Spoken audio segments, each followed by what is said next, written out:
Tonight, the Bellator cage lands in Tokyo, Japan. I don't know what y'all messing with. I'm taking everybody out. Where MMA legends collide. Просто провести время, поужинать. It's Quentin Rampage Jackson. Facing the last emperor, Fedor Emelianenko. If you don't know, now you know. That's the GOAT. In a heavyweight showdown for the ages. Plus, former three-time lightweight world champion Iron Michael Chandler has his sights on the belt once again. But first, he has to deal with the always dangerous Sydney Outlaw and MVP.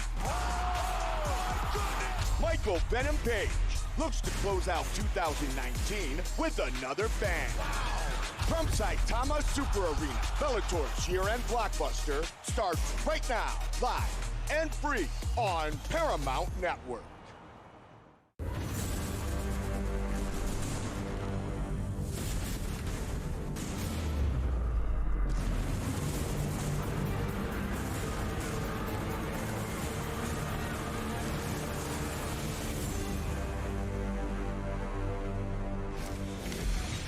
In Bellator history, it's in the birthplace of martial arts and inside Saitama Super Arena, where the greatest of all time have been placed upon the highest of pedestals. The last emperor, Fedor Emelianenko, never defeated here inside this iconic arena. Pride heavyweight champion for years, Quentin Rampage Jackson, a true superhero here in Japan, who will always be best remembered for his vicious slam of Ricardo Arona.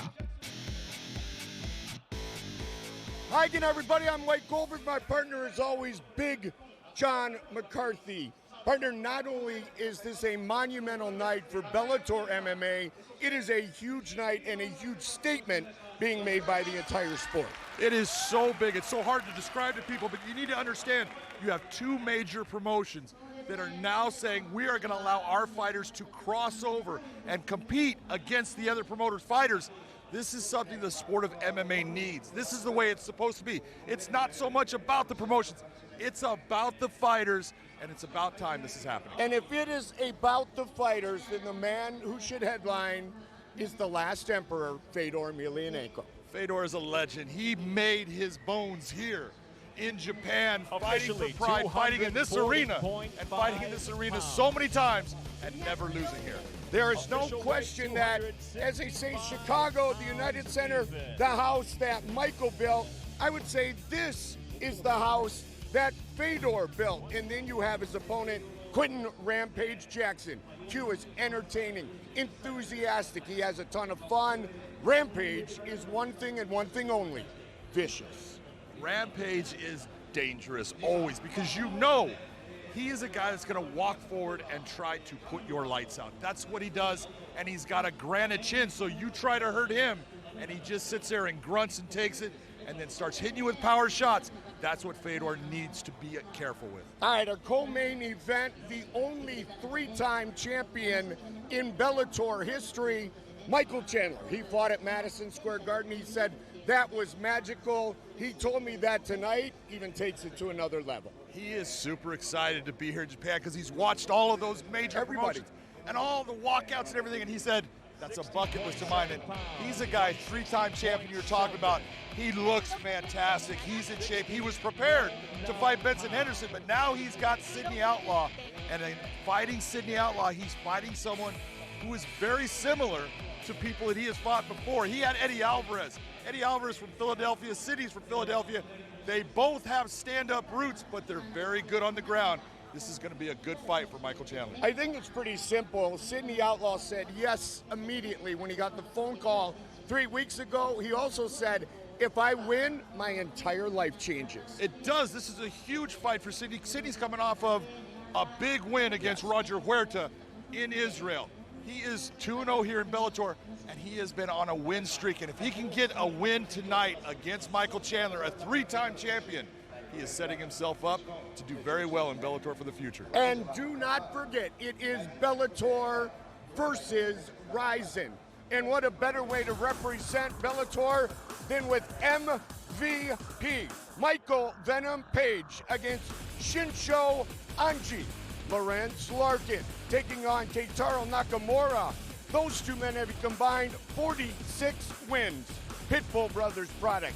Ilara Joanne faces off against fourth degree judo black belt unbeaten Kana Watanabe.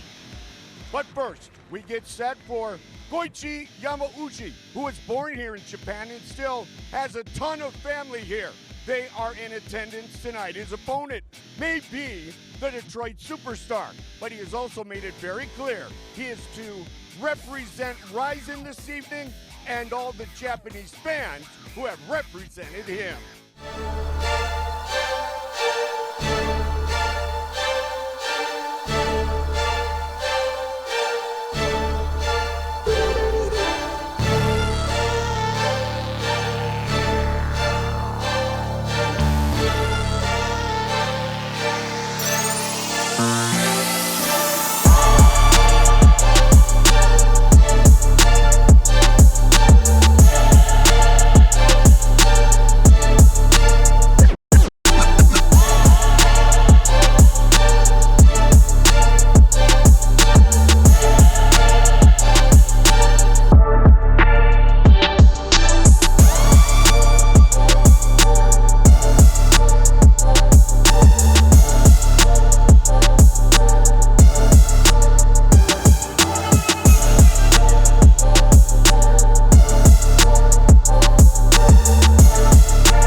Our first fight, live on Paramount Network.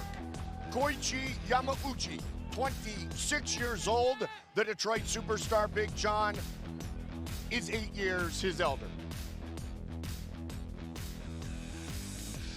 Slight reach advantage for Goiti Yamauchi. And with the official introductions of our first fight from right here in Japan, Michael C. Williams. Ladies and gentlemen, good evening and welcome to Tokyo, Japan is tonight. Bellator MMA is live on Paramount Network. From Saitama Super Arena, the action begins now with 3 5-minute rounds in the lightweight division, brought to you by Boost Mobile, the switch that gives you more. And now, first, introducing the fighter out of the blue corner, at 5'8", weighing in 155.1 pounds, making his Bellator debut. He brings a professional record with 22 wins, 12 losses from Southfield, Michigan, USA, presenting the Detroit superstar, Daron Cruickshank.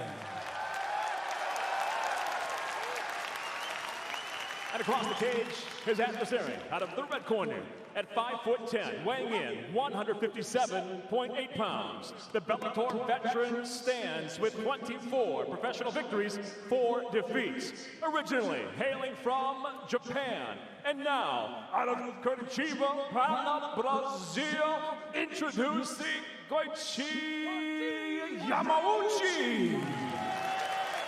In charge of the action, your referee, Brian Miner. Brian Miner, our referee for this lightweight fight as we get things started here inside the Saitama Super Arena. Fight scheduled for 3 5-minute rounds.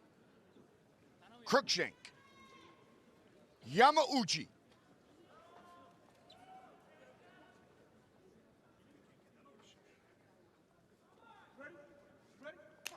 here we go. Southpaw against southpaw. Blue gloves for Daron Cruickshank, red gloves for Goiti Yamauchi. And if you're looking at this fight, who has an advantage? There is no doubt that Goiti has the advantage that this fight hits the ground.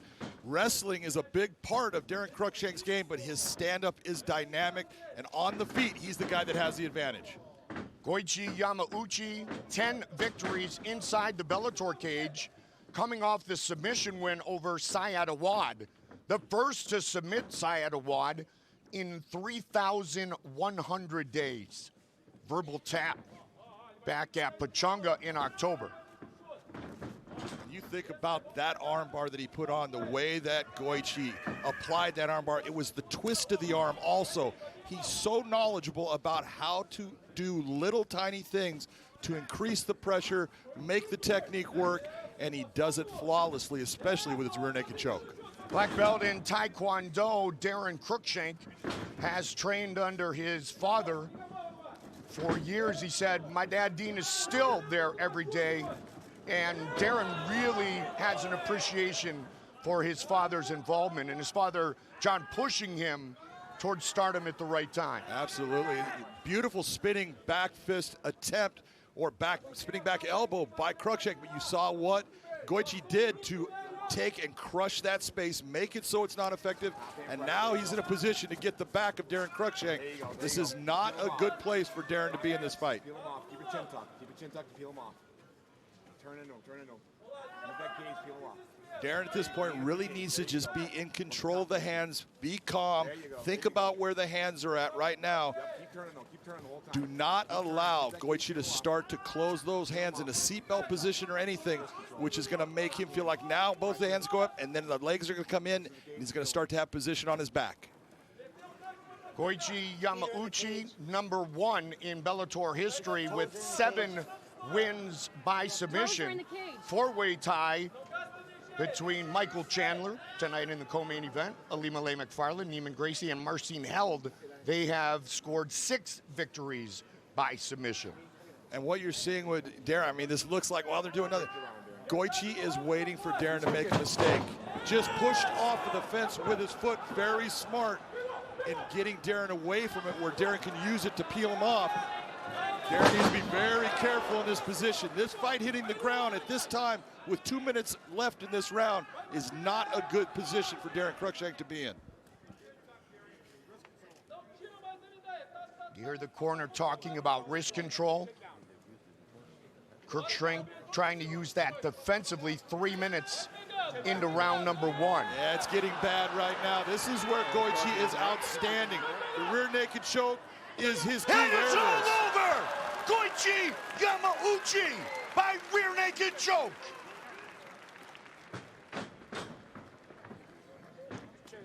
He is absolutely masterful. He is flawless in his technique. When he gets the back, he does not panic, he does not rush anything, he sets you up, he watches to see what you're gonna do to try to defend, and he takes advantage of the mistake.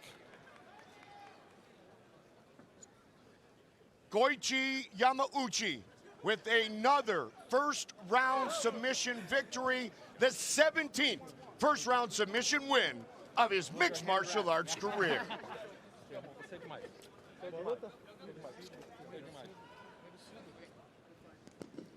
With that finish by rear naked choke, Goiti Yamauchi also is #1 in the Bellator books with wins by rear naked choke. To make it official, Michael C. Williams.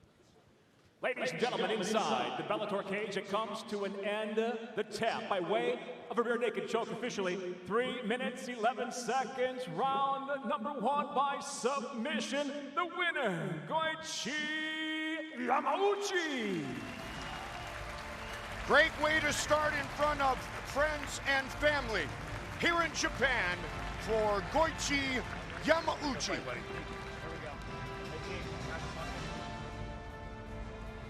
He'll visit with Big John. I'm here with your winner, Goiti Yamauchi. That was a beautiful display of being calm in a grappling situation. You pushed off the fence, you got him to the ground. Talk to me about that last rear naked choke attempt. さて素晴らしい1ラウンドでのサブミッション勝利おめでとうございます。リアネイキッドチョークということで、このケージの端まで追い詰め、そしてテイクダウンしてのこの勝利、今の気分を教えてください。こんにちは、日本。You know, this is my game. I think I'm the best in the world when we talk about grappling game inside MMA. So I did a job. I did everything that I've been exercising inside my practice. So this is a result of hard work and dedication. そうですね、生まれ故郷でもあるここ日本、そしてこの、格闘の聖地といえる埼玉スーパーアリーナでの勝利、本当に嬉しく思います。このために、しっかりと訓練をし準備をしてきたんですけれども、その成果を今日出すことができました。That is your 13th submission by rear naked choke. That is your 8th submission here in Bellator. Talk to me about the squeeze that you put on and the pressure that puts him out. このリアネイキッドチョークでの勝利13回目となりますが、そしてまたベラトールでも8勝、これを勝利を続けるということに関してプレッシャーはありましたか？ That thing is very usual in my game. I just do it every day since I was a little kid. So you know, it's all about practice. There's no secret, it's practice. Well, your practice is fantastic. Congratulations on a beautiful performance.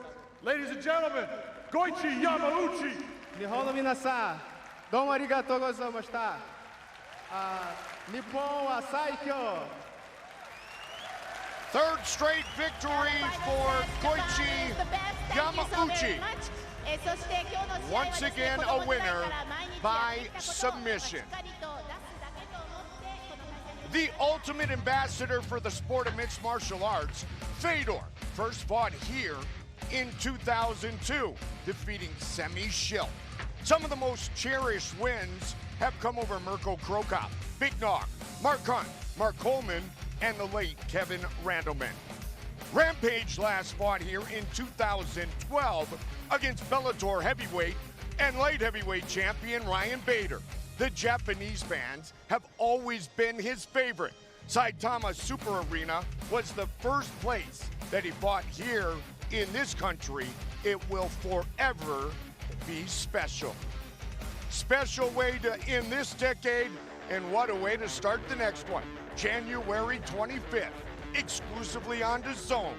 Chris Cyborg makes her Bellator debut, and the belt is on the line against the champion, the crown jewel, Julia Budd. Also, the Featherweight World Grand Prix continues with former Bantamweight champ Darius Caldwell facing 14-0 Adam Boric. That is Saturday, January 25th.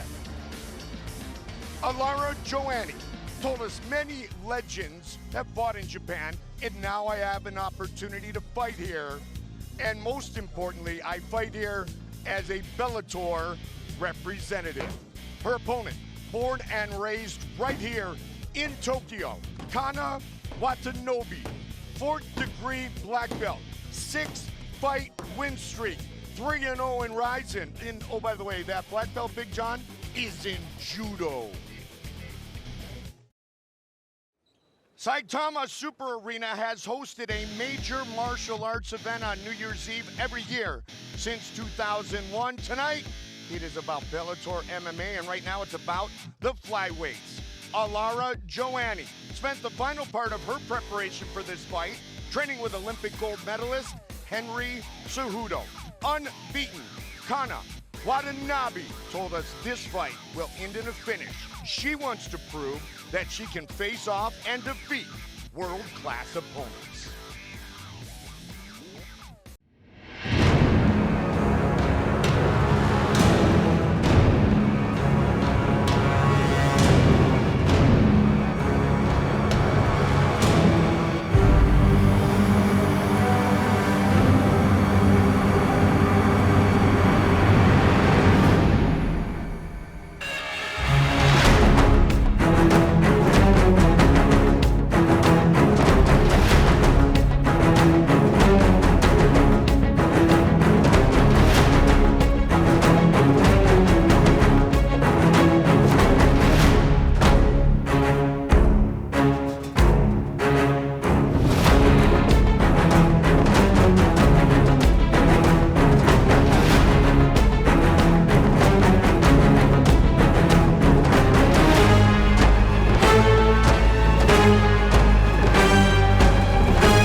Flyweight matchup.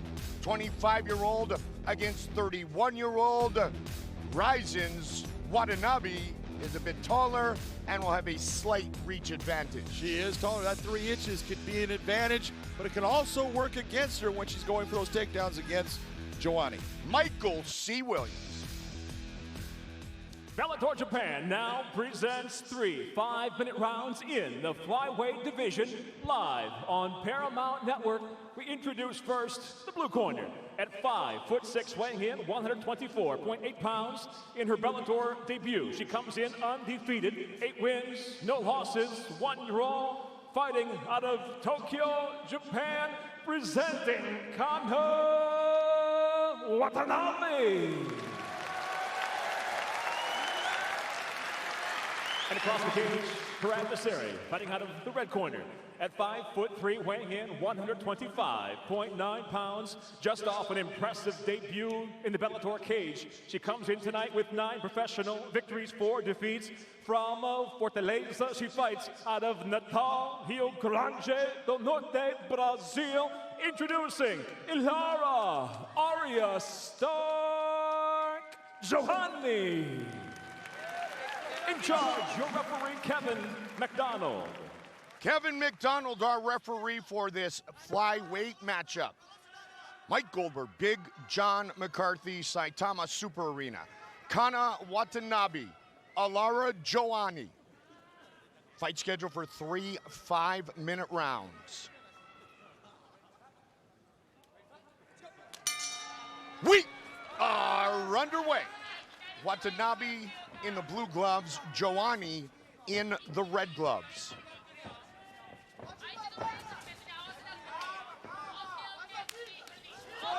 Watanabe is been working really hard at her stand-up and trying to get that ability to counter-strike. She talked about her counter-strikes are different, but she's going to have to be careful about the way that Joanne hides her hands behind her kicks or hides her kicks behind her hands. She does things a little bit that are not the norm, and you got to get used to it.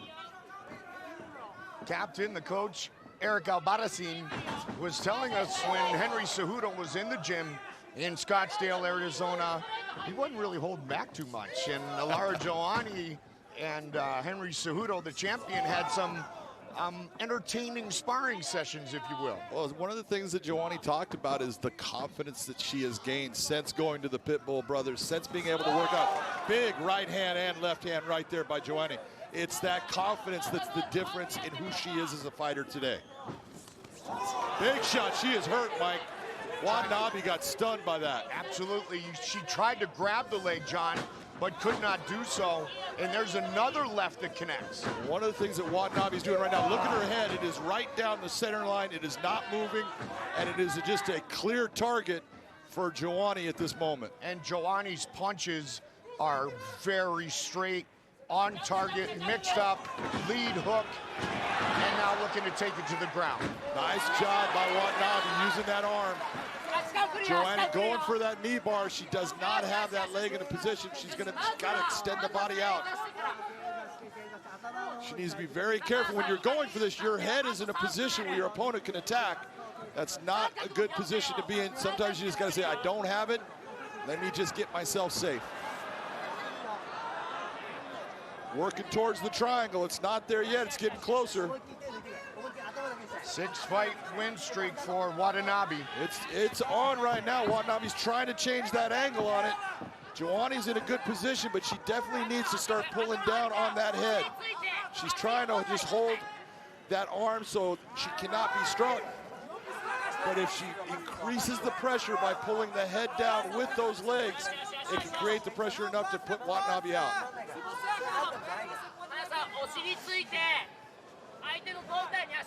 Showing the versatility at the young age of 25. Well, this is what you're talking about. Nice elbows underneath. She doesn't have the arms. Right now, she's just triangling the legs, her legs with the head.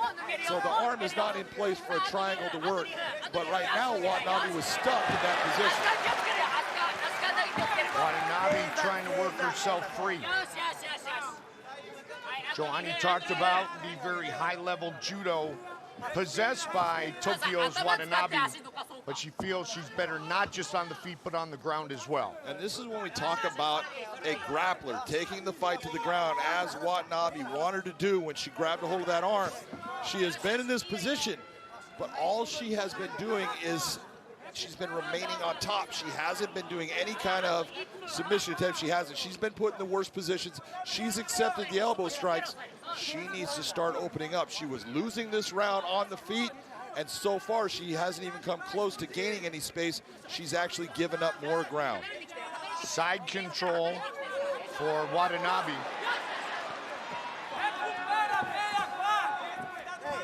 Yet to be defeated. Good ground and pound.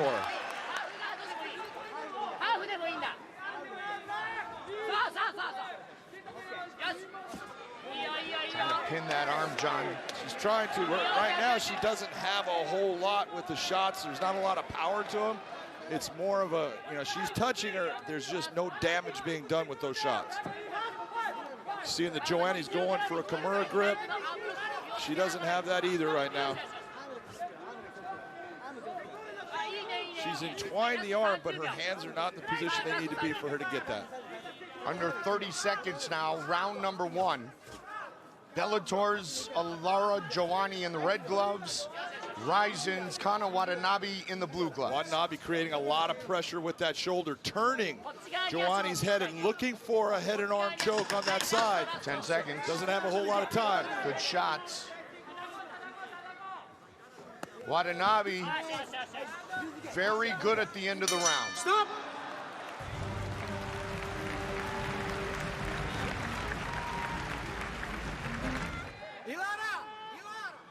Champion sitting next to champion. 2 belts in Bellator for Patricio. Big brother Patricky has a belt over here, and he's looking to defend it, Big John. He doesn't have a belt here yet, but he's going for that belt in the tournament, the lightweight tournament they have. I was just being positive. You are absolutely being positive the whole way. Pitbull Brothers product, Ilara Joanne, very dominant early with her stand-up. Your scorecard. My scorecard reads 10-9 for Joanne, and you got to remember, she had hurt Watanabe. Watanabe was in trouble in that round. Damage is what you're looking for. Not that Watanabe didn't do a good job getting her to the ground, but when she was on the ground, wasn't able to do enough damage to make up what occurred early in the round. Patricio victorious in his first fight of our Featherweight World Grand Prix. The man he defeated at 155 in our co-main event later tonight, Iron Michael Chandler. Partner Joanne did a nice job of defending that judo toss of Kana Watanabe a moment ago, or at least the attempted toss. Yeah, and it's what you're looking is the way that Watanabe trained.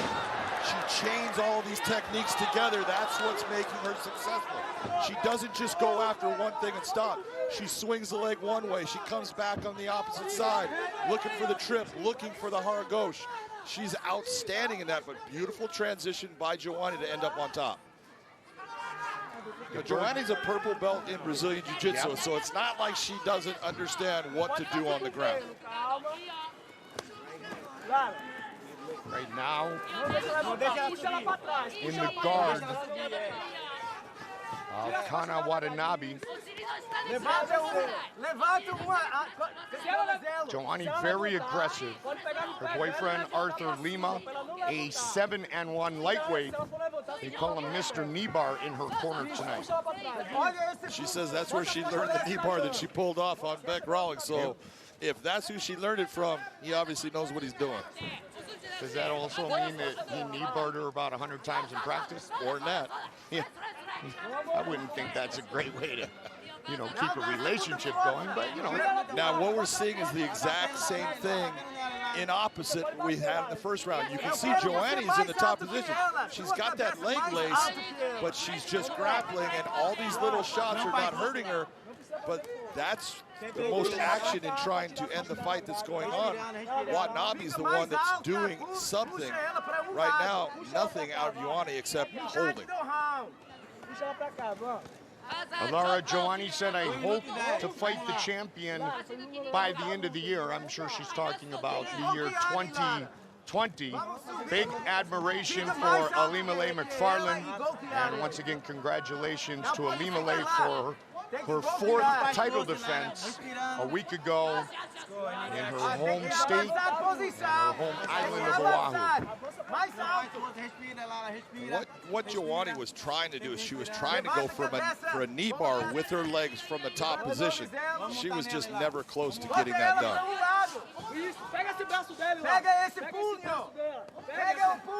Joanne needs to get her head out from being down towards that ground, get her head high, and start to either bring Watanabe over to the canvas, putting her back to the canvas, or start opening up with heavy shots.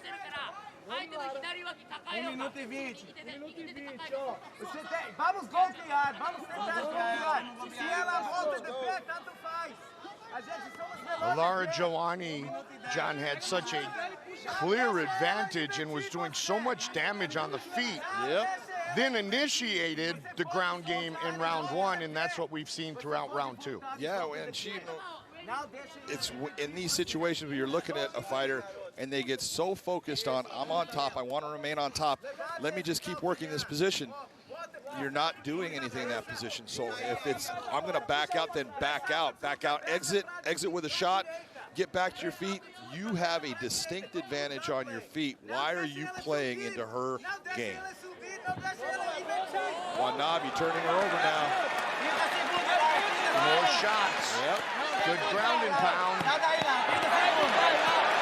These horns are landing. They got more power to him. She's in the up position.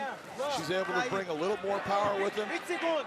Late in the round again, Kevin McDonald right on top of the action. Yeah, but he's not seeing any damage, and that's what he's looking for, and that's why you don't see him coming close to stopping this. And it's late in the round again for Watanabe. Set for the third and final round.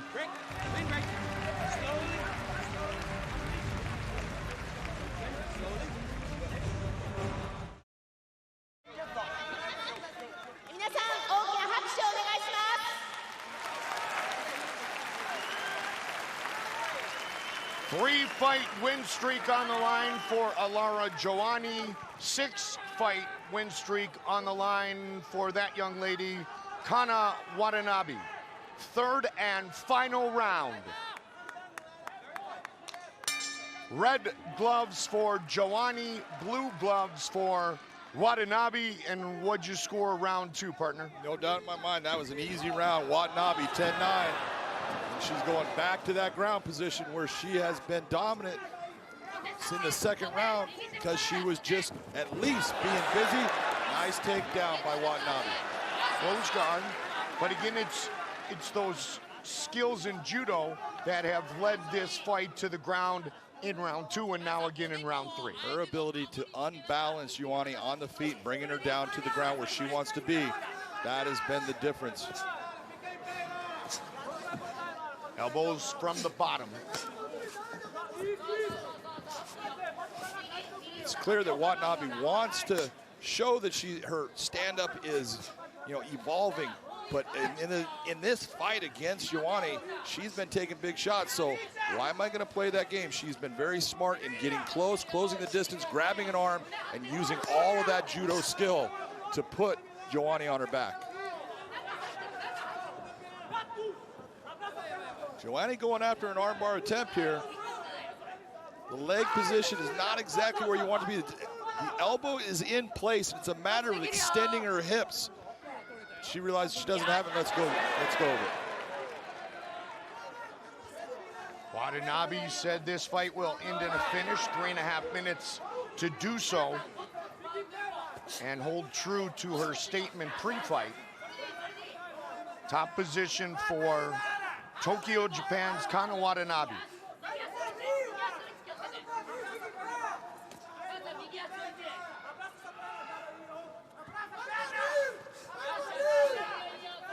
And Big John has it even after 2 rounds. Watanabe having a problem freeing her hands, but just stepped over into a half guard position and is postured up. She's got the ability to use the cage as a balance point so she can't be thrown back. Nice shot. This is a definite advantage for that half guard position. She just took away a lot of those submissions that Joanne was looking for. And John, you and I made the comment yesterday at the weigh-ins. Ilara Joanne, 5'3", 120, but Kana Watanabe is a big, strong 5'6". Yeah. More than 125 once she rehydrates. We were looking at her and going, man, she is muscular, yes. She is stacked. She looked way bigger than Ilara Joanne at the weigh-ins and even looked bigger than her today. Thus, the ground control that she has been able to maintain, staying heavy on the Brazilian. And that's what we talk about. When you have all those years of judo and the understanding of Newazi, the ground game, and how to create a pressure, how to maintain that position, she's got all that in spades. One of her training partners, her brother Shuto. 1:45 on the clock, hammer fist from Watanabe. Joanne needs to find a way to get off her back. This is what we were talking about. If she ends up on her back with Watanabe being in the top position, it is not going to be a good fight. You can see she's using a knee shield inside, trying to get herself where she can get out of the position. It's just not working because Watanabe understands that ground game and how to keep herself where she's at. What a way to finish the best year in Bellator history. First time ever inside the Saitama Super Arena. just outside of Tokyo, Japan. More ground and pound. Not a lot of those working as far as landing with any power, but you look at Watanabe, he's working towards the back. Joanne gives the back, she's in deep trouble now. Time to finish here for Kana Watanabe. Bad spot for the Brazilian. And again, those punches are just not that powerful, but it can add up. She just does that, she's hiding. Kevin McDonald will stop it if all she does is hide. And she can't defend herself, and it is all over. Kana Watanabe remains unbeaten in her professional career. She predicted the finish, and she finishes Ilara Joanne in the final round. Very impressive performance overall by Watanabe. When she was getting beaten to stand up, she told herself, I've got to change this, close the distance, grab the arm, got the takedowns, and every round went and did that same thing. Very smart. Kana, if you wanted to prove that you can face world-class opponents, you just did so. Congratulations to Tokyo's Kana Watanabe. The official decision is coming up next.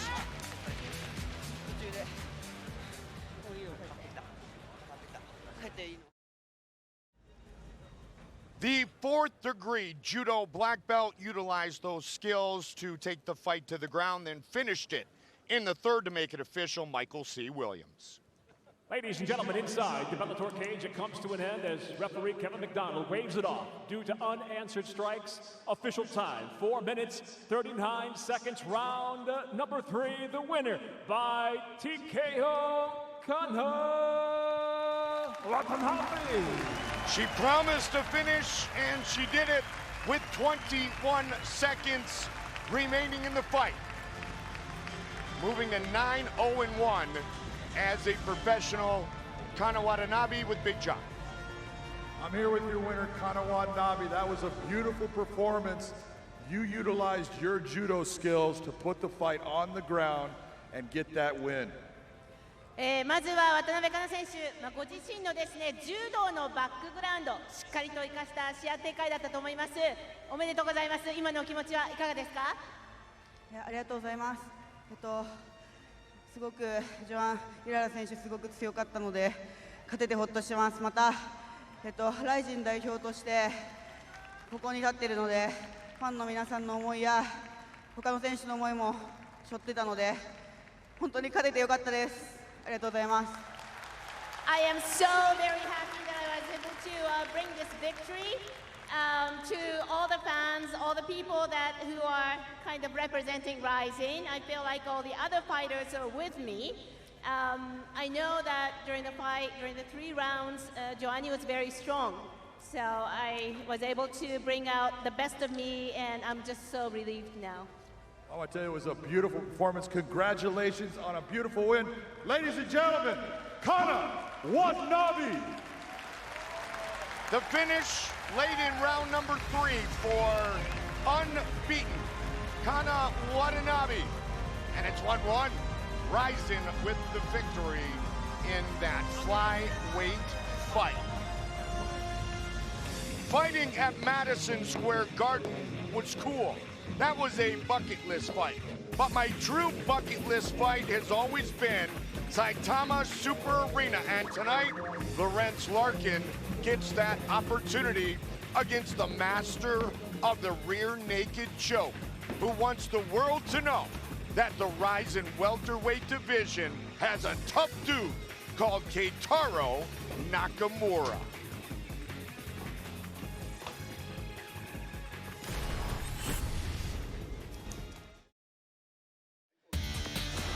It is the second tallest structure in Japan, the Eiffel Tower-inspired Tokyo Tower, built in 1958, and the Scramble Crossing in Shibuya, one of the busiest in the world.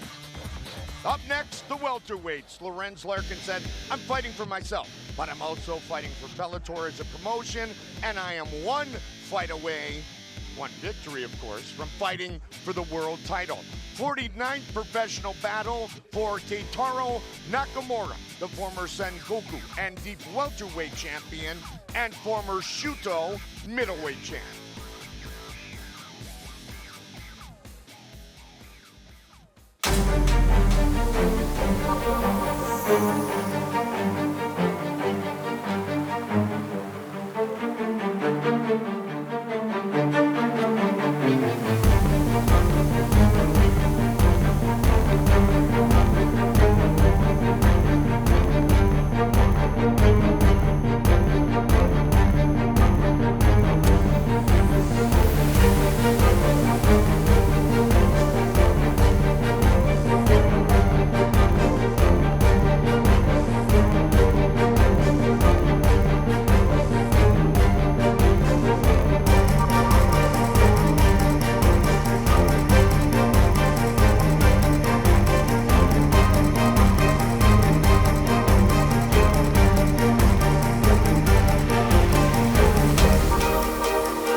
For this welterweight matchup.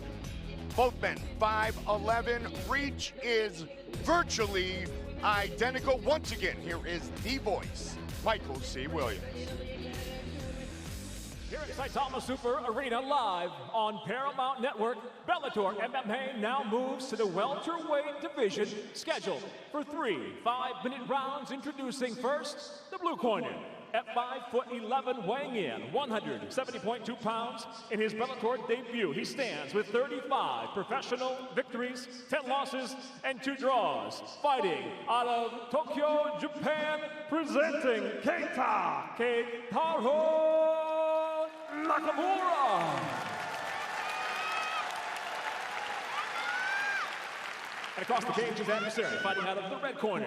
At 5'11", weighing in 173.5 pounds. As a professional, 21 victories, 7 defeats. Fighting out of Riverside, California, USA. Introducing Lorenz, the Monsoon Larkin. In charge of the action, your referee, Jason Herzog. Jason Herzog, our referee. For this welterweight matchup, Nakamura and Larkin. The Monsoon and the 10th degree RNC. Here we go. Nakamura comes out quickly, the southpaw in the blue gloves. Lorenz Larkin has never scored a submission win. He has never been submitted as a professional. He is in the red gloves. There's no doubt. Look at Lorenz Larkin has a distinct advantage in this fight in the stand-up position. His speed is way more than what Nakamura brings to the cage, but Nakamura's ability on the ground is outstanding. He is an outstanding judoka, and his rear naked choke, if he gets your back or even close to it, he is going to sink in that choke and he's going to put you unconscious. So Lorenz needs to keep this fight on his feet. Every submission win since December of 2003 for Nakamura has come by rear naked choke. That's pretty impressive when you really think about is. it. It's just crazy. Big kick from Larkin. That was a nice kick to the body. Lorenz definitely feels like he has the advantage on the feet and athletically, and that explosion that we see from the Monsoon right here, right now. Yeah, that right kick to the body again, that hurt Nakamura. You could see him step back, give a little bit of a wince. It's right now, he's having a hard time with the speed of Lorenz, and that is everybody that faces Lorenz Larkin. Lorenz Larkin has done this not only against Nakamura, he's done it against guys like Robbie Lawler, Neil Magny, George Masvidal. He, in the stand-up, he's dynamic.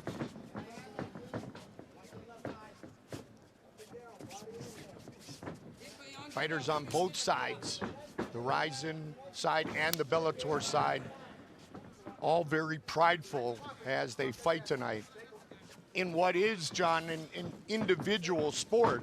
But a lot of the fighters talk to us about being very proud to represent their organization this evening. Yeah, they are, and that's so cool when you think about it. Nice kick. They're obviously fighting against nice uppercut by Lorenz Larkin that landed cleanly.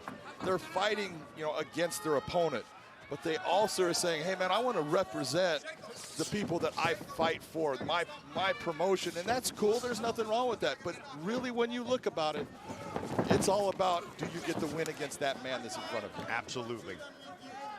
Born and raised in Tokyo, Keita Nakamura, born and raised in Riverside, California, Lorenz Larkin. I'm really impressed that Keita is trying to press forward. He's trying to create that lack of space for Lorenz. It's just he's taking big shots, and those are starting to add up. When he has hit Lorenz, there hasn't been a whole lot of pop. That was a nice straight left hand down there. But overall, the heavy shots, Lorenz Larkin has landed some very damaging shots on Nakamura.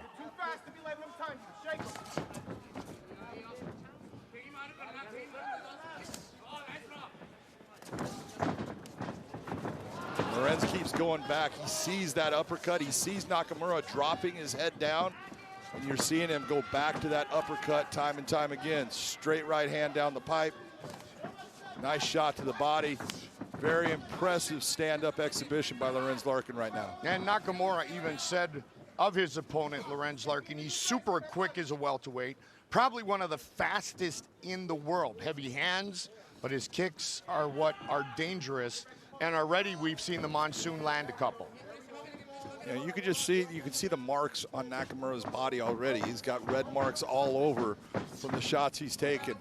And it's hard when you're in the fight with a guy that is just faster than you.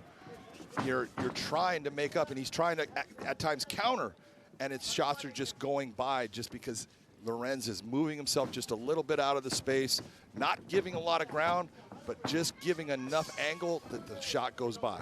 And Lorenz knows the importance of distance in this fight, going against the second-degree black belt in judo. See, right, just what you're seeing right here. This is Lorenz actually controlling distance. You're seeing Nakamura trying to get into that distance where he can actually maybe throw a shot and get into a clinch. And Lorenz is so good at understanding that distance. Kick to the body. That left jab is working well now. It doesn't mean that Nakamura cannot land a shot that can put Lorenz down. It's just that in this position, this is Lorenz Larkin's game. Good start for the Monsoon. Just landed that uppercut.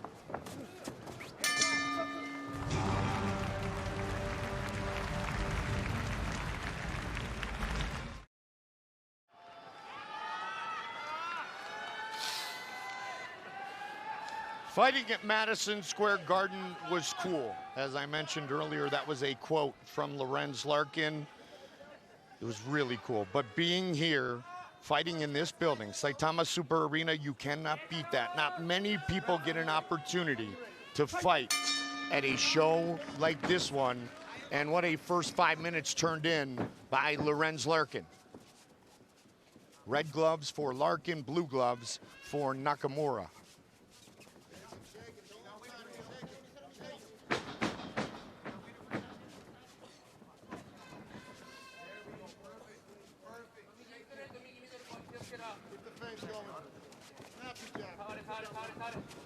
Larkin's corner calling for the feints.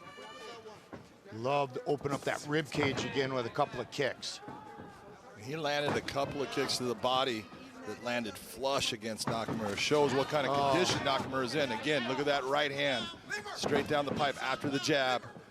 And he set it up, John, with the fake teeth. Exactly, and it's that front kick that he utilizes so well. That's exactly what I was going to bring up. He can bring it to any level. He hits the thigh with it, and all of a sudden, he hits the body with it, then he brings it up to the head. He's so adept with that kick, and the way he throws it, he hides it many times, making you think he's going to go to a place that is low when he comes up high. And you can see by his stance that kick is one that he can fire and fire at will and fire extremely quick.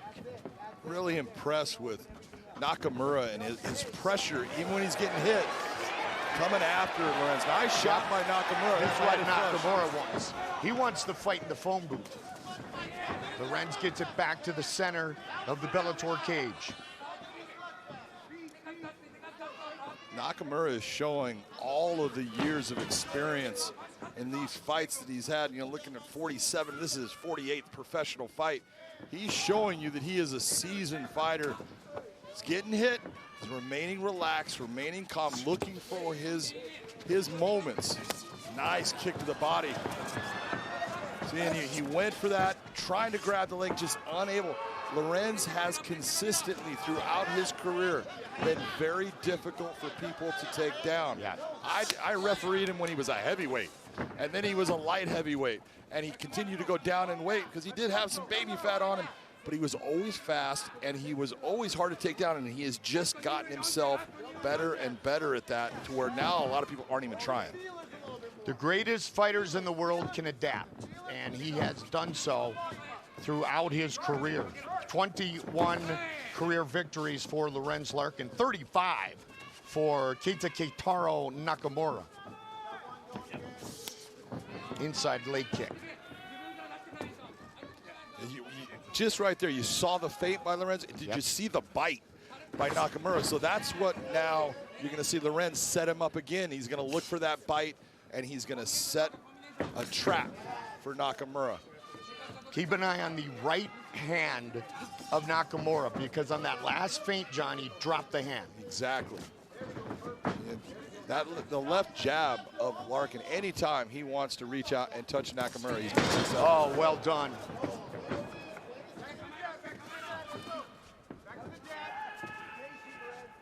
His hands look great tonight, don't they? Yeah, absolutely, and he's definitely got that. He knows that that uppercut is there for him. He has seen it, and he keeps on just looking at it, waiting for it, trying to set it up.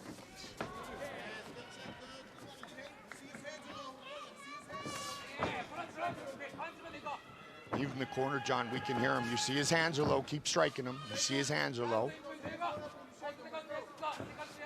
Throws a couple more of those kicks to the thigh of his opponent. Those hands may drop even more so. There you go, right on cue.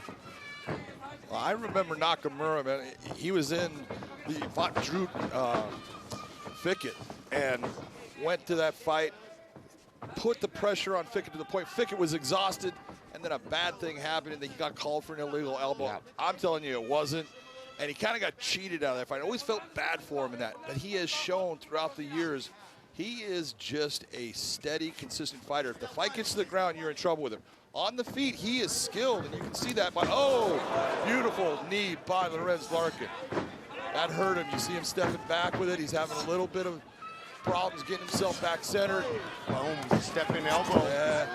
Heavier shots are now starting to land. That hurt. Big right hand by Lorenz. He's starting to really tag him now. Yeah, he's feeling it. And this is the difference between the shot just glancing off or landing flush. All of these are now starting to land flush on Nakamura. Spectacular round number 2, turned in by the monsoon, Lorenz Larkin.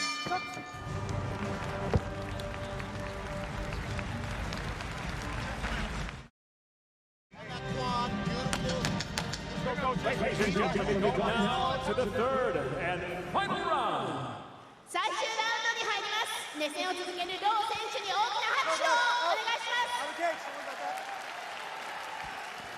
す。Take a look at some of the strikes landed by Lorenz Larkin here. Nakamura goes after him. You see the uppercut with the left hook, and then just starts landing flush. The knee lands to the body, doesn't come up to the chin, but it sets Nakamura back, and he just started accepting harder and harder strikes at the end of that round.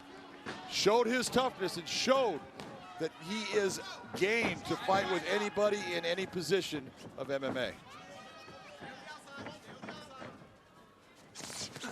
Nice left hook by Lorenz Larkin. Larkin just being light on his feet, looking good. Nakamura trying to get inside on him. I'm so impressed, Mike, with what Nakamura has been doing as far as pressing the action, putting himself into striking range to try to land his strikes. It's just that right now Lorenz Larkin is just too fast, too knowledgeable, and too technical in the stand-up game that Nakamura has just not been able to get past his defense.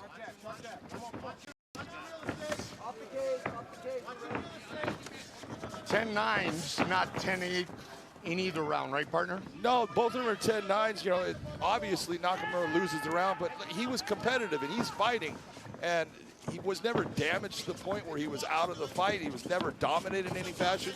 He's losing, but man, he's still in this fight. Oh, there's a big shot. That popped his head back like a Pez dispenser. The candy came out. Larkin again with a variety of kicks from different angles.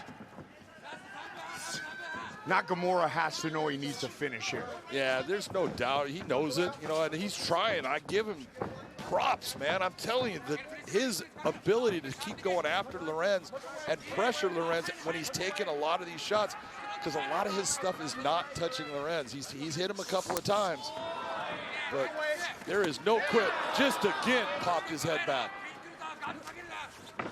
Lorenz Larkin was taken to his first boxing class by his mom at age 14. Oh, big That's knee a to the huge body. knee. Lorenz Larkin going after it. He's trying to put him away. He's cut now. Nakamura accepting a lot of damage. Lorenz Larkin wants that rematch with the champion Douglas Lima. I'll tell you what, nobody wants to fight Lorenz Larkin when he's fighting like this. You got that right. Flying knee. This is the best I've ever seen Lorenz Larkin look. Well, that's what we said about when he just fought in his last fight against Cruickshank. Confidence is such a key. It is. To any sport, but this sport of mixed martial arts. And this is a confident Lorenz Larkin. Man, that makes him a dangerous person. Here comes the mouthpiece. Nakamura losing the mouthpiece, getting big, heavy elbow shots.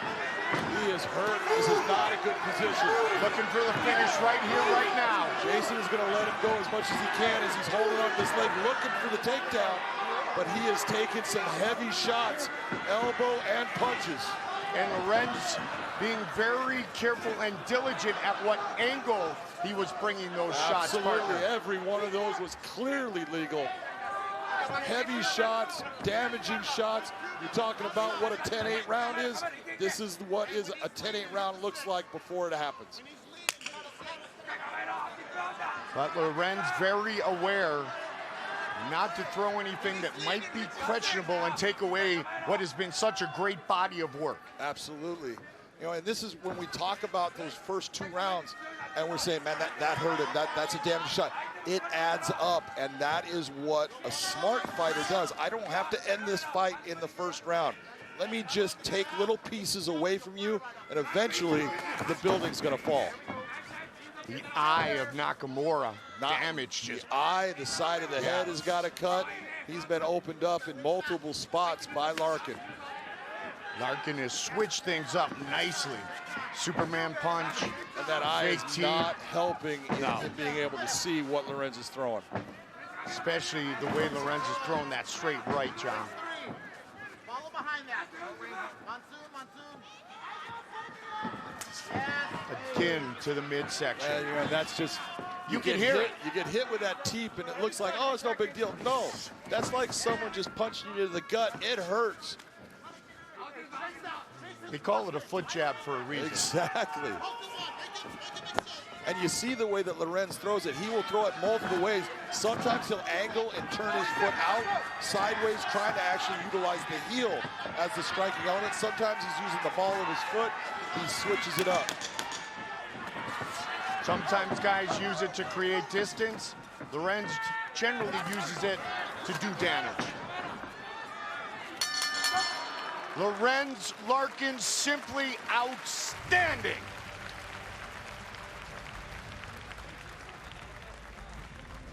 His body of work better than any we have ever seen before. Check out that right hand. Look at how far back his head goes, Mike. That was power. I give Nakamura credit. I'd have been on my butt with that shot. Look at this shot in here. This is what makes Lorenz dangerous. Knees to the body, punches to the head, kicks to the body. He has got the full package with his stand-up game. You can see why Nakamura's only been finished twice in what tonight was his 49th professional fight, but he's gonna suffer a setback in the hands of the Monsoon. The official decision right here, live on Paramount Network. Up next. Not only did he check it off the bucket list, he turned in perhaps the best performance of his professional career. Lorenz Larkin, outstanding. Here's Michael C. Williams. Ladies and gentlemen, having gone the distance, we'll go to your three judges at cage-side. Your first judge, Eric Colon, scores the fight 30-27, while judges Dave Peabody and Sal D'Amato both see it the same, 30-26. I'll have it for the win by unanimous decision, the Monsoon, Lorenz Larkin. Fourth straight win for Lorenz Larkin. All of those victories inside the Bellator cage. Here's Big John. I'm here with your winner, Lorenz Larkin. Lorenz, that was an outstanding performance against a very tough, durable guy in Nakamura that just kept coming forward. What were you thinking? ロレンス・ラーキン選手、対戦相手ですね、非常にタフだったと思うんですけれども、素晴らしい勝利でした。おめでとうございます。He's one of the toughest guys I've fought. I was hitting it with everything, and he was taking it, man, and giving it back. So he's a really tough opponent. You talked about coming to Japan and fighting in this arena was a bucket list event for you, fighting in front of these fans. What was it like once you were in here? そうですね、今回のこの試合、もうとにかく打撃を浴びせ続けたのに倒れない、本当に相手はタフだったと思います。そして次の質問、日本、この埼玉スーパーアリーナでの試合を、本当に夢見てたということですが、実現してどんな気持ちでしょうか。This is a dream come true. I grew up watching Pride, K1, Dream. All the greats have been in this arena. And just for me to be here and fight in front of all of the fans, man, it's a dream come true. I don't think I could beat this moment.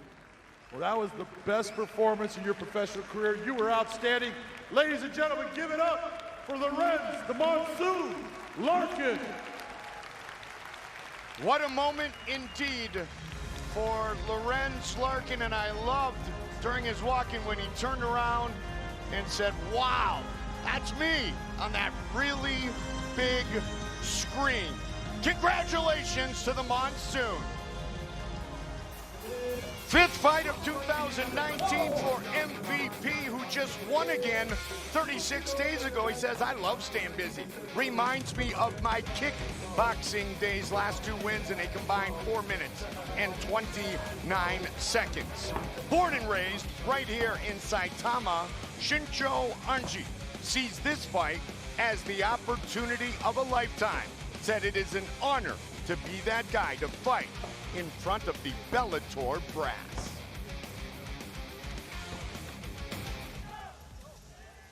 Not gonna lie, partner, you and I are like little kids being back here. MVP, set to fight again, 7 finishes. 6 by knockout, 5 in round number 1 inside the Bellator cage. His opponent, also 7 wins by knockout, 6 of those in the very first round.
take for this contracted matchup at 173 pounds.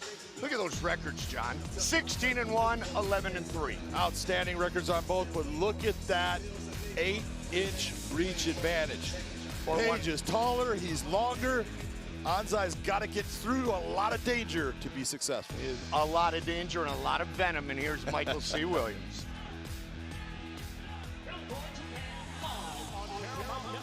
Now features 3 5-minute rounds at a contracted weight of 173 pounds. And now first introducing the blue corner at 5'8", weighing in 172.9 pounds. He makes his professional Bellator debut tonight with 11 victories, 3 defeats, fighting out of Saitama, Japan, presenting Shinsho Anzai.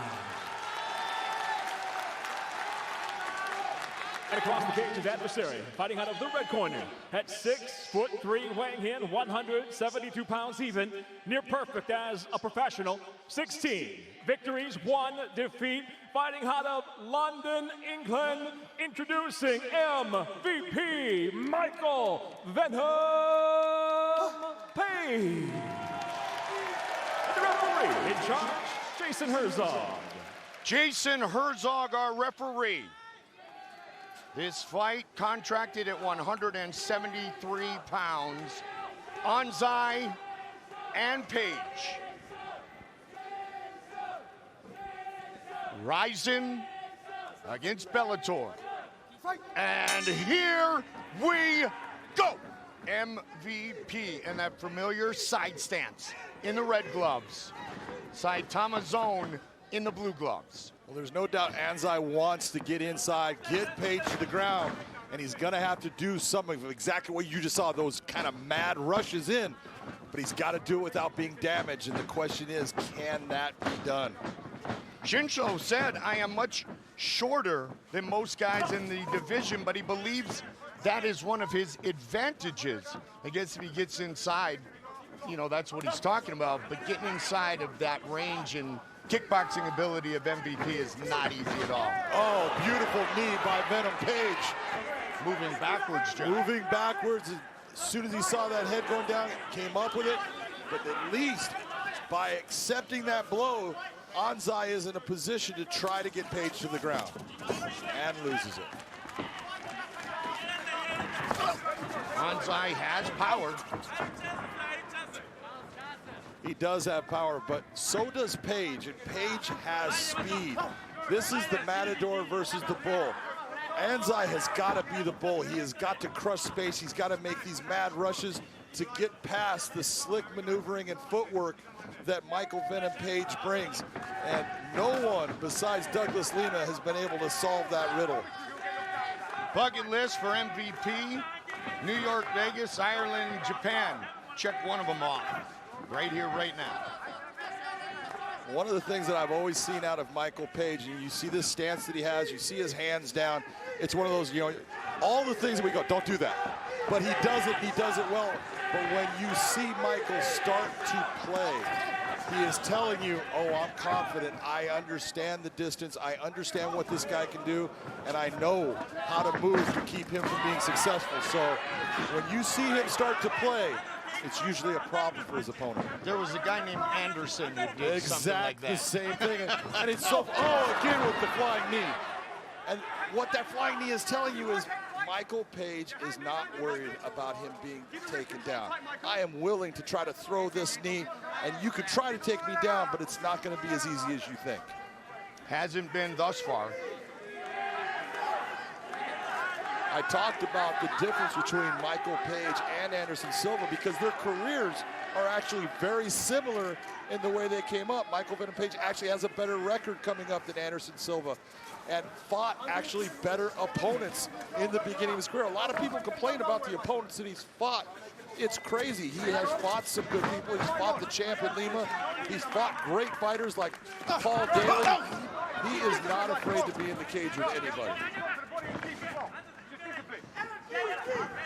And the opportunity to fight not once, not twice, but 3 times.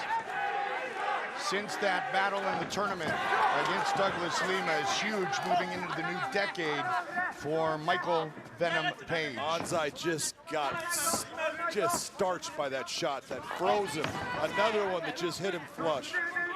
That right hand is just laser perfect in landing right on the left side of Anzai's face. See Anzai trying to close distance, trying to cut him off, trying to force him towards the cage. All smart. There he goes down. Big shot. Got a cut. Yep. Right back up, says MVP. And that just shows that fight IQ. Whoa! No one does that. Something magnificent may very well happen momentarily. Right up the middle, just missed. He has no answer for what Michael Page is doing. He is confused. You see him coming forward, and all that forward movement is because he just doesn't know what to do. So I'm trying to crush the space fast, but he's taking heavy shots in doing that. MVP with a little stutter step. Remember what I said about playing? There's a knee again. Every time, John, as he's moving backwards. Unbelievable. Remember what I said about him playing? When he's starting to play, he's comfortable. He knows, oh, I got you. Now, that doesn't mean that Anzai cannot land a shot that can hurt him. But Anzai's in trouble here. 17 seconds left. The best thing that's happened in this round is that Michael Venom Page has actually gotten into a grapple situation with him and is holding on to him. That was pure artistry from MVP.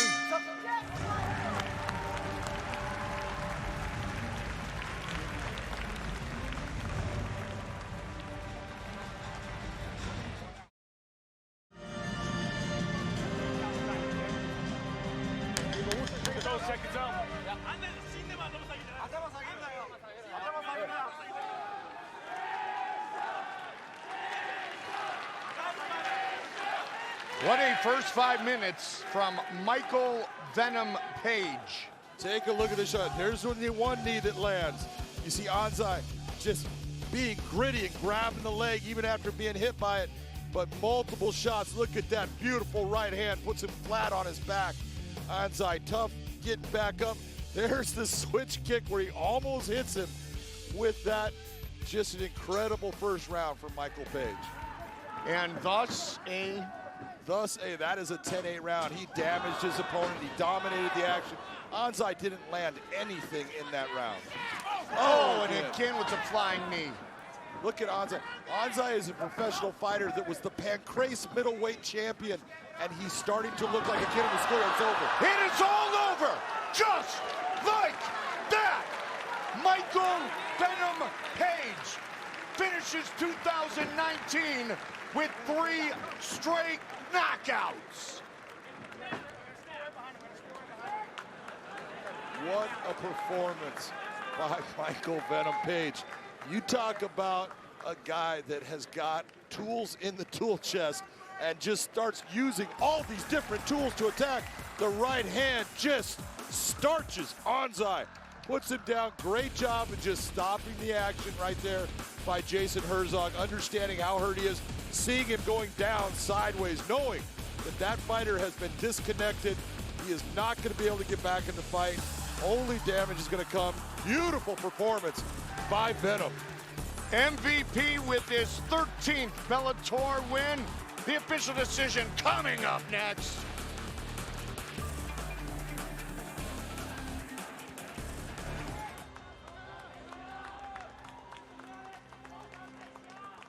Saitama Super Arena will host all the basketball competition at the 2020 Summer Olympics.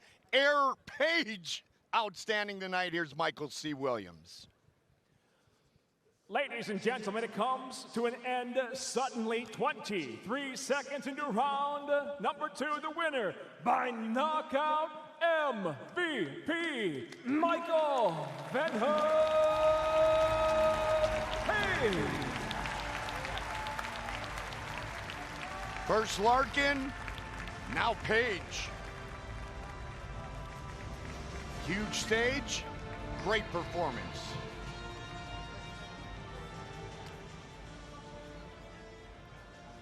I'm here with your winner, Michael Venom Page. That was just an outstanding overall performance, showing your ability to control the range, distance, and land big shots. とにかくマイケル・ベノンテイク選手、皆さん見ていただいたと思うんですけども、この距離感のコントロール、そして全ての試合のコントロールの効いた素晴らしい勝利でした。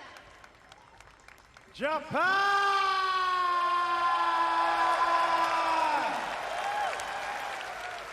Thank you so much for having me here.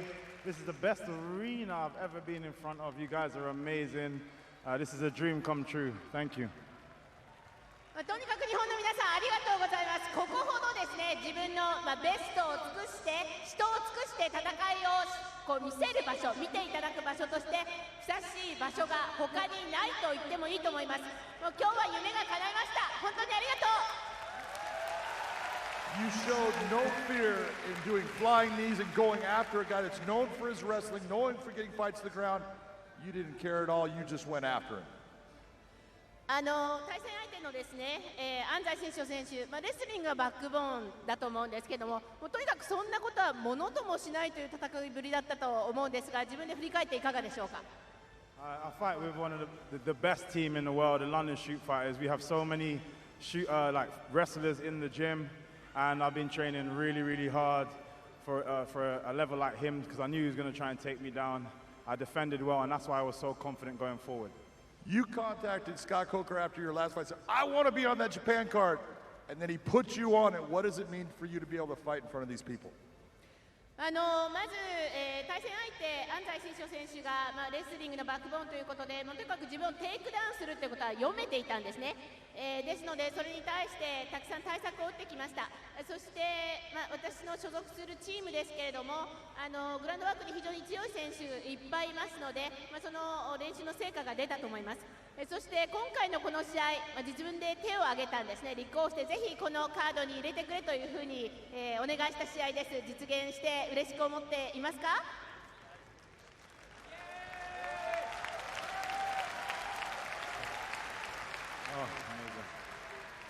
？If you guys will have me back, I'm coming right back to Japan. Thank you. 日本にいつでも戻ってきます。これからも呼んでくれれば戻ってきます。ありがとう。Japan, give it up for Venom Page. There's a reason why he was put on tonight's card, and he proved more than worthy. MVP. The Rainbow Bridge. The Blue Cave is a popular illumination event held in Tokyo during the winter. They moved it to Shibuya in 2016, and Shibuya is known as one of the fashion centers of Japan, particularly for young people, John, like myself. Yeah, young people, got it. Yeah, we got it. Yeah, I'm in that same category. Yeah, we are in the same category, and it's not young. Contracted at 160 pounds, Michael Chandler told us he is in the best shape of his life, and he had plenty of time to prepare for Sydney Outlaw, who replaces Benson Henderson on 3 weeks' notice. His first fight in Japan, he said, I spent 1 week losing weight, 1 week training, 1 week here. Now I'm going to spend as much time as it takes to get one win over Michael Chandler.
Roll the tape for this, our co-main event of the evening.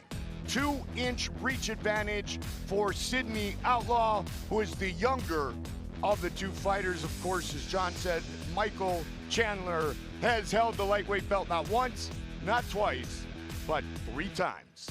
Once again, here is the voice, Michael C. Williams. From Tokyo, Japan, Bellator MMA Now presents tonight's co-main event, 3 5-minute rounds at a contracted 160 pounds. And now live on Paramount Network, we introduce first the blue corner. At 5'9", weighing in 160.9 pounds, his professional record 14 wins, 3 losses, fighting out of Coconut Creek, Florida, by way of Philadelphia, Pennsylvania, USA, presenting Sydney Outlaw. And across the cage, his adversary, fighting out of the red corner. At 5'8", weighing in 160.7 pounds, the 3-time former Bellator lightweight world champion brings a professional record with 19 victories, 5 defeats. By way of Nashville, Tennessee, he fights out of Fort Lauderdale, Florida, USA, presenting Iron Michael Chandler. And the referee in charge of the action, Brian Miner.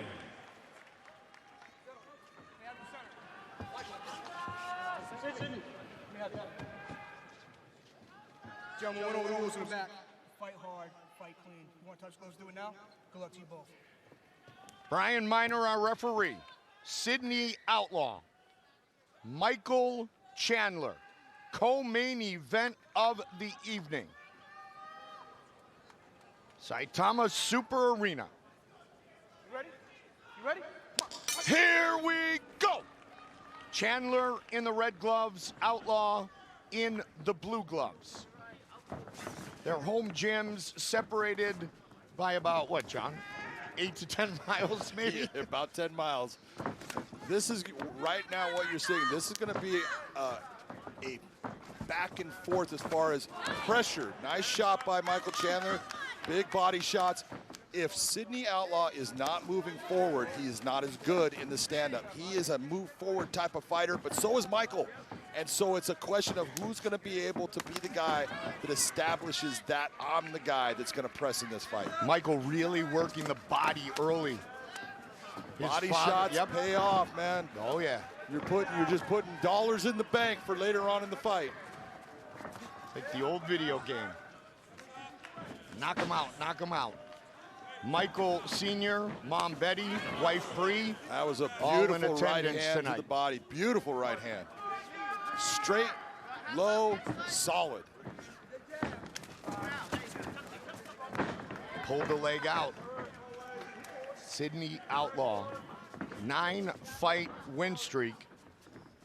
Very impressive in his return to the Bellator cage. It had been 5.5 years between Bellator fights for Outlaw, and he was able to defeat Roger Huerta by unanimous decision. Michael Chandler just keeps on going right back to that body shot, that straight right hand to the solar plexus of Sydney Outlaw. Sydney's taking it well, but you can only take so many of those before it starts to have an effect on your performance.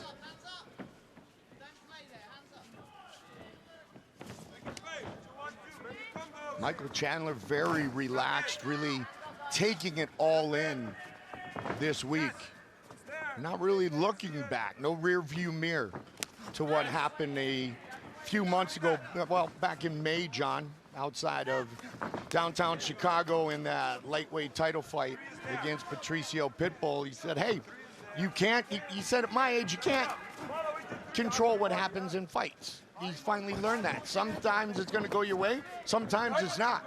Well, you definitely cannot control everything. That was a nice uppercut by Sydney Outlaw, landed on Chandler right there. One of the things that we talk about all the time is it's a fight. Yes, but it's competition, and sometimes you're going to lose in competition, and it's the way you handle those losses that are going to define who you are and what you are and where your career is going to go. And the one thing that you have got to say, Michael Chandler handled that loss to a guy in Patricio Pitbull that they didn't get along. He handled it with class. He said, you know what, good, shot. That's a big shot right there. It is all over, just like that. Michael Chandler by knockout.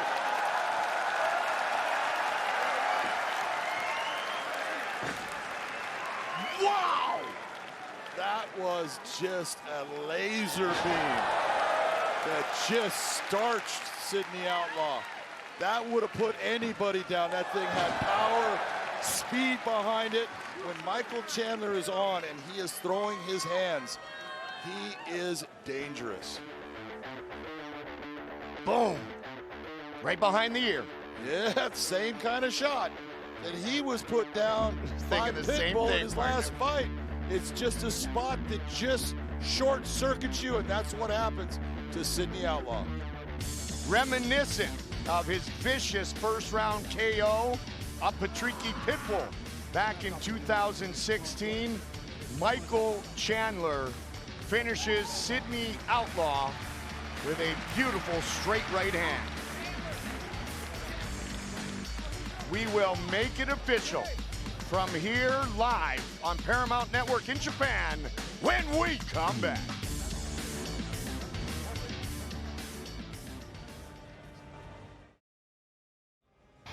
He was sharp throughout the fight, and his finish as good as any, as we have seen in his career. And he has had a few vicious knockouts, to say the least. Couple more looks at it.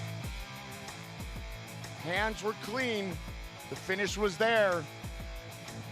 And a job well done by Iron Michael Chandler. The Marines keeping us safe every single day. Official decision, Michael C. Williams. Ladies and gentlemen, it comes to an end officially. 2 minutes, 59 seconds into round number 1. The winner by knockout, Iron Michael Chandler. Knockout for Chandler.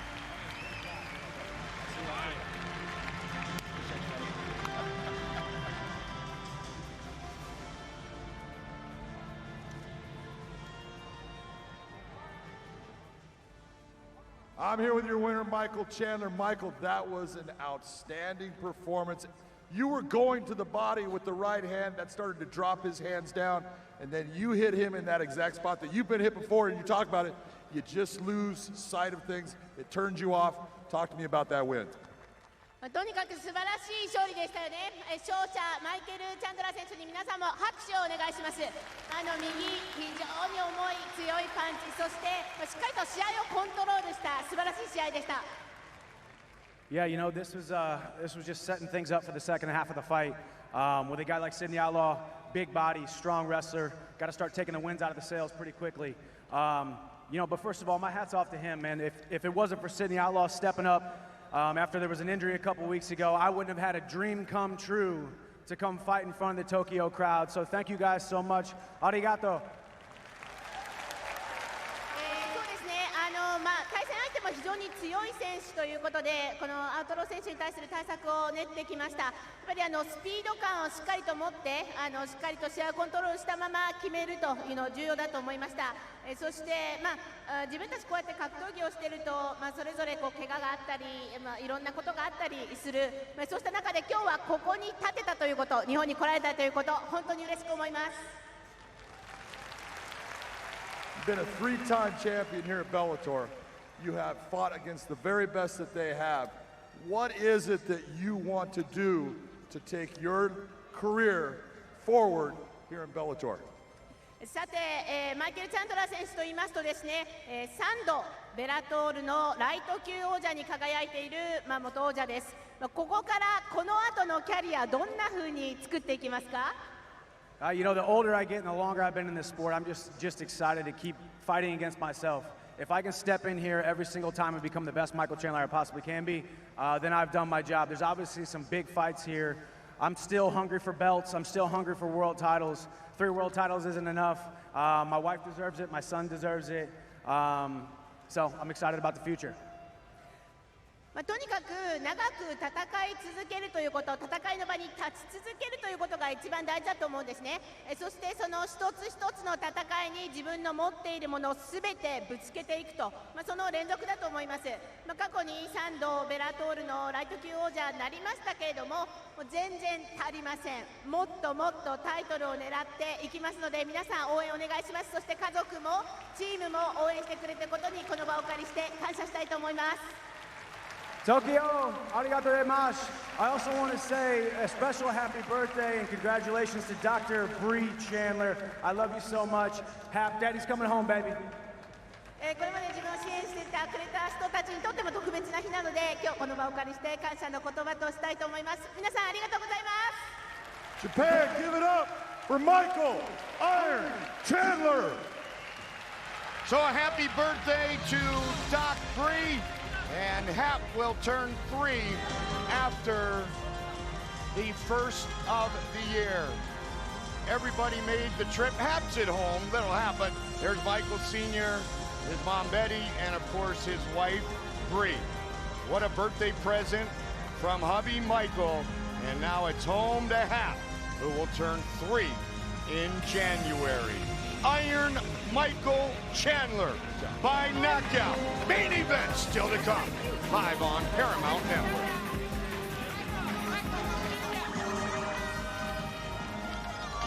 Bellator MMA welcomes the men and women in attendance tonight representing all branches of the United States military stationed throughout the greater Tokyo area. We hope you enjoy the historic fight action tonight as Bellator meets Ryzen. Coming up next, tonight it's the main event, Rampage and Fedor. ご来場の皆様、この歴史的な大会にお立ち会いくださりありがとうございます。また本日この会場には在日米軍の皆様もご来場いただいています。この後はいよいよメインイベント、ヒョードル VS ジャクソンです。引き続き熱い応援をお送りください。 That was outstanding. I don't know if it was outstanding, but I had fun doing it. Yes, indeed. All right, we're going to have fun watching what is a classic matchup that wasn't going to happen in Pride because Rampage was at 205 back then. He's at 265 tonight, but let's talk about the greatest of all time, Fedor Emelianenko, who has never lost in this building. It's remarkable when you think about it, Mike. He has fought here 13 times and has walked away every time without a defeat.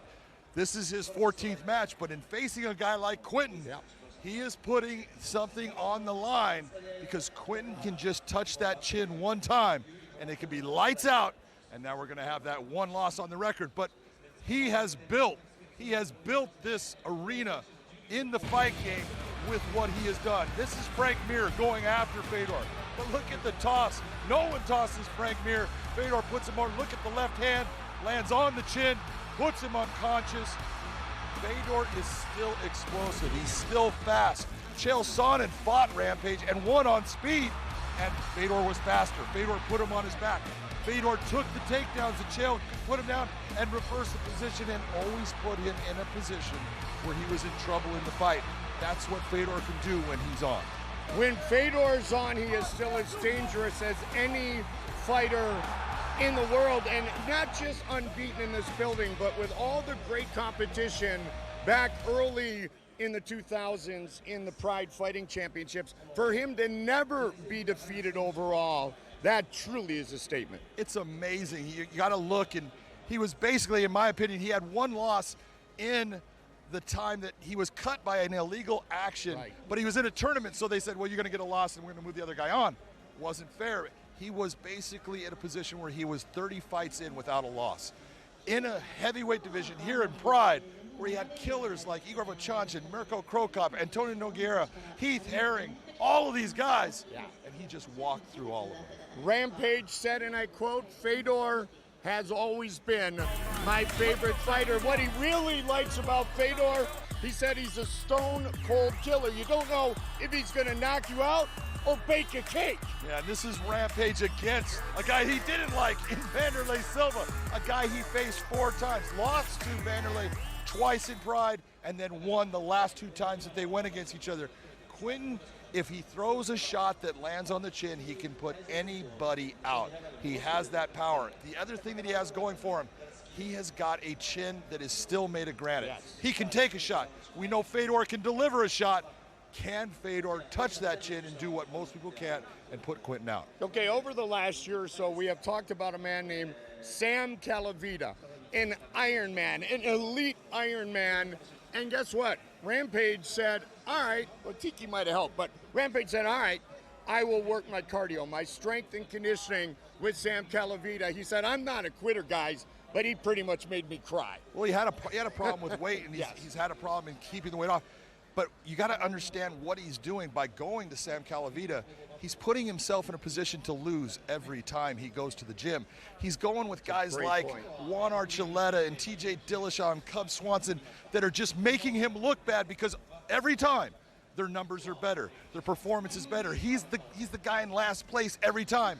But he has enough pride in himself to say, that's okay. This is going to make me better.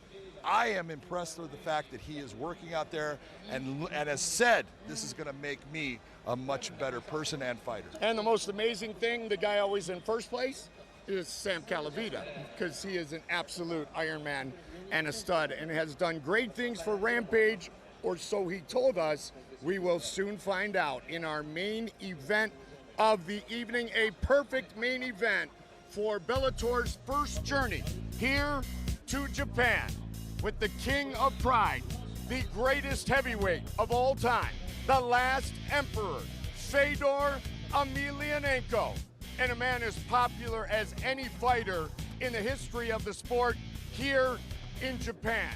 He is outstandingly, I would say, aggressive, entertaining, but when he moves into Rampage mode, he is simply just one thing, and that is vicious. Our main event from the Saitama Super Arena, live on Paramount Network, is coming up next. Akihabara, the electronics district, and still a great feel of Christmas here in Tokyo, Japan. John, I just want to know, how much is the electric bill in this part of the world? Almost as much as the one in Vegas. Yeah, almost. I think they have them trumped. Yeah. It's an honor for us to be here tonight. There is no doubt about it, and we are now set for our main event of the evening. Rampage has faced some of the greatest in the world. He has defeated some of the greatest in the world, but tonight he will battle with the man that he told us he has always idolized more than any other fighter.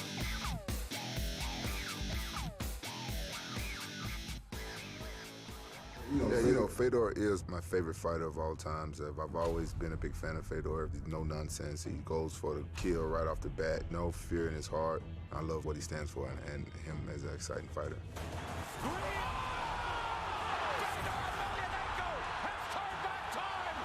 Потому что я боец, потому что я представляю свою страну в этом виде спорта. Мне кажется, больше мотивации быть не может. It's either him or me. That's what it is. I've had to fight friends before, but I don't care who they are. If they step in the cage in front of me, my goal is to try to knock you the hell out. A lot of people have been asking for me and Fedor to fight for a long time. It does remind me of the old Pride days, and that's something to be excited about. Наверное, когда прозвучит гонг, мечты многих людей сбудутся.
difference. Rampage, 265 pounds. That is what we call legitimate heavyweight numbers. Yes, indeed. I think he had to cut like 7 ounces to get to 265.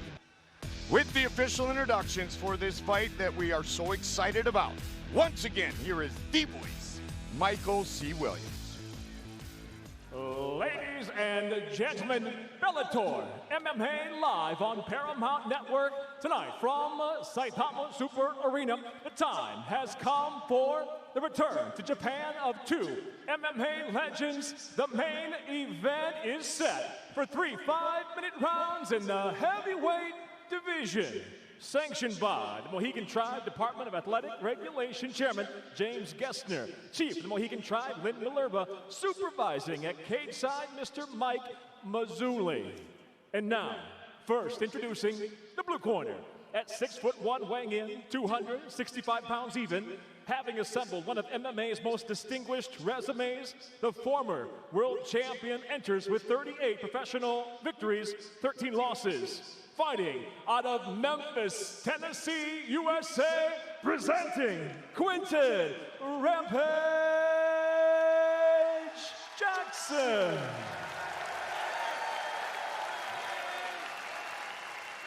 And across the cage, his adversary, fighting out of the red corner at 6 foot, weighing in 240.5 pounds, amassing multiple championships in an iconic and unrivaled career. He stands tonight with 38 professional victories, just 6 defeats.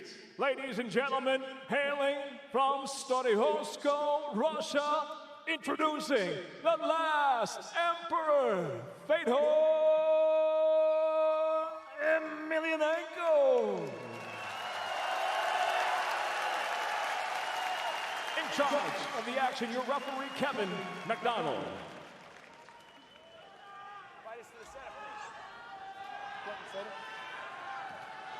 Gentlemen, this is 3 rounds under the unified rules of mixed martial arts. I want a good, clean fight. If you'd like, you can touch gloves now. Best of luck to you.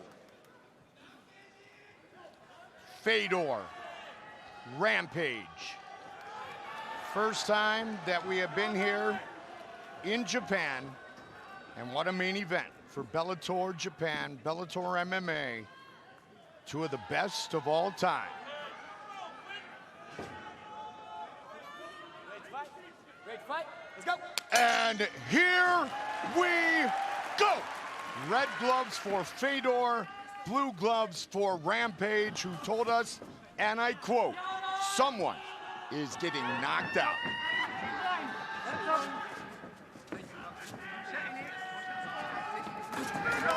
Fedor strikes first. He's striking, but he needs to be very careful when he is in that. You see the turtle position that Quinton has been famous for, bringing his hands up and just letting you throw shots, but they do not affect him. He survives those very cleanly, and usually he will come and he does a nice little tuck and roll. Well, he'll throw a big left hook. Mike Tyson style. Yep. That was a clean shot right there by Fedor. That right hand definitely touched the target, and Quinton felt it. Speed, force, and physical stamina are still there when you speak of 43-year-old Fedor Emelianenko. And the hand speed evident early. Good combinations, John. And that is the one thing that I've been amazed by Fedor is Father Time takes speed away from people. And still at 42, he still has very fast hands. Quinton needs to be very careful to stay in a nice body kick. That body is what Fedor needs to attack. Take the lungs away from Quinton by going to the body. Good start for Fedor. 90 seconds into this fight. Rampage waiting for his opportunity to get on the scoreboard. Oh, that right hand, nice head movement by Quinton to slip that right hand. The real question in my mind is if Quinton is unable to counter off of the shots thrown by Fedor, this is going to be a long night for Quinton. If he's able to utilize those counters when Fedor comes in, that's where he can catch Fedor and put him down. Rampage has only been finished by knockout or TKO 3 times in what is now 52, so 51 professional fights. 2 of those by Vanderlei Silva. 52nd pro fight for Rampage, 46th for Fedor. Midway through round 1, and that uppercut lands over and over. And the return from Rampage. Fedor doing a very good job of actually confusing Rampage about where he's going to attack. Big shot. And it is all over. Fedor Emelianenko knocks out Quentin Rampage Jackson.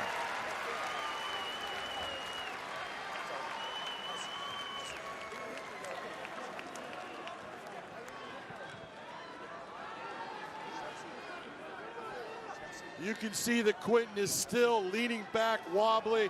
He's saying, no, I'm okay. He has no idea, Mike, of the shot that he took and what it did to him.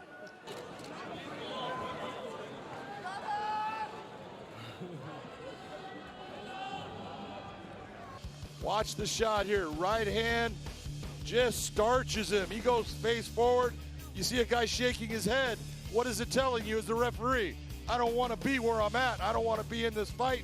And that's why it was stopped. A good stop by Kevin McDonald. The Marines winning battles for our nation and for all its people. Still unbeaten inside Saitama Super Arena. The last emperor with his 30th career finish. 27th first round finish, 14th first round finish by knockout.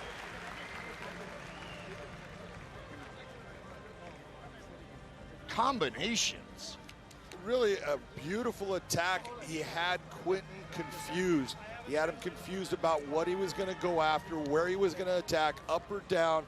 And Quentin started having that. You see him starting to turtle up.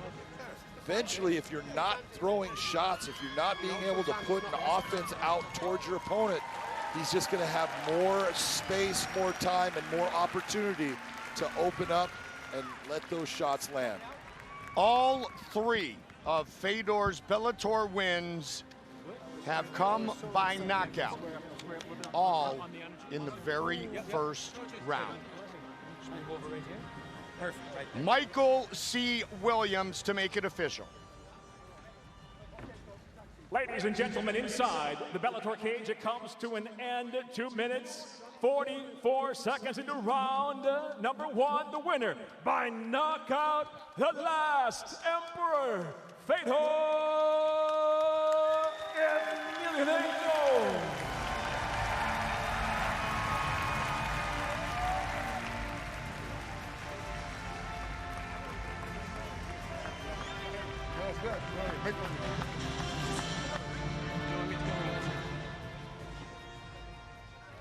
I'm here with the winner, Fedor Emelianenko.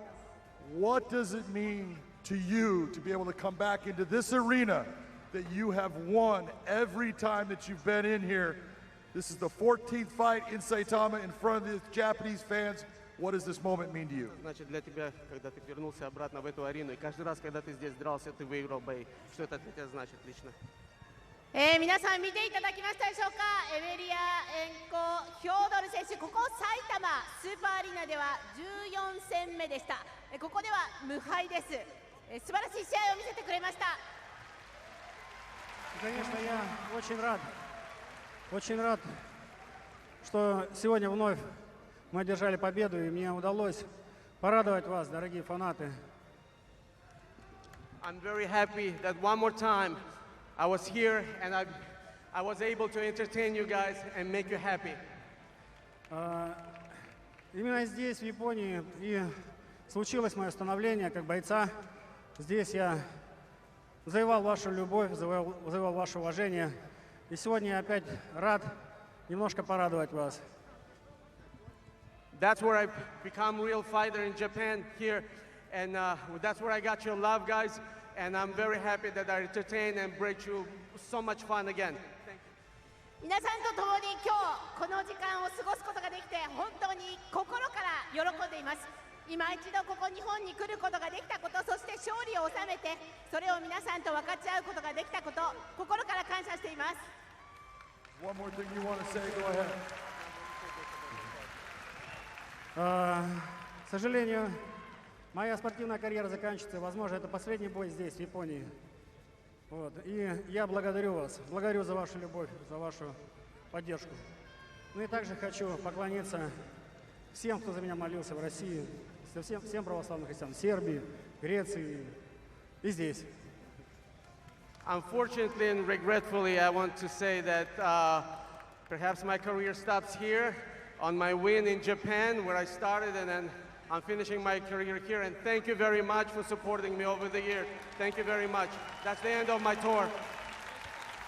今回これが日本の皆様に直接見ていただく最後の試合となりました。長いキャリアをここ日本の地で大きなデビューをして、そして築き上げ、皆さんと最後のこの試合を分かち合うことができたこと、何より嬉しく思います。ありがとうございました。